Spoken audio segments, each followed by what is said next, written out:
امام بخاری رحمه الله دا بغداد تروانو. د بغداد علما خبر شو چې یو عالم دی او امام الحدیث دی، خلک یې ډیر صفت کوي. نو د باندې موږ تجربه کوو چې دا رښتیا عالم دی د حدیث که نه دی. نو 100 احادیث یې ټول اپوټه کړه او 10 حدیثونه یو بلاله ورکړه، 10 یې بل له ورکړه، 10 یې بل له ورکړه، 10 یې بل له ورکړه. وایي چې کله امام بخاري راغی نو ته به پاڅېږې او دا 10 حدیثونه به په غلط طریقې سره ورته ووایې، بیا به ته کښېنې دا بل به 10 ووایي، دا بل به 10 ووایي.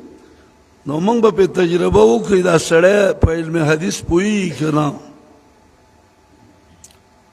وایي کله چې کسانو حدیث شروع که دا ناستو،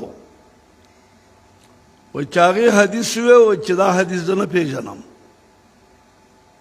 بل حدیث یې وی او بل یې وی او بل یې وی، خو لنډه ده چې حدیث به یې وی امام بخاري به ویل چې دا حدیث زه نه پېژنم. چې 100 احادیث یې پوره کړه.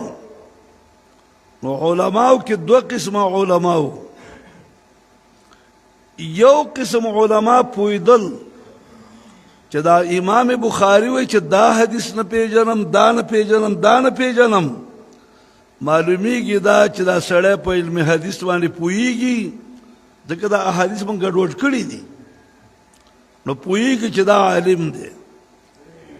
خو بعض علما داسې وو چې دا څنګه امام دی چې حدیثو ته موږ ویو او دا وایي چې په حدیث باندې نه پوهېږم.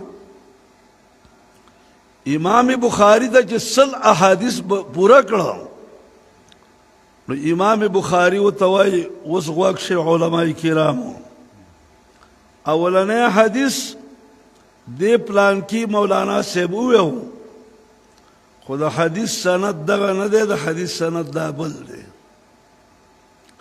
دی بل عالم چې وویو نو د حدیث سند دغه دی، خو متن یې بدل کړی دی. متن دغه سند سره دا متن دی.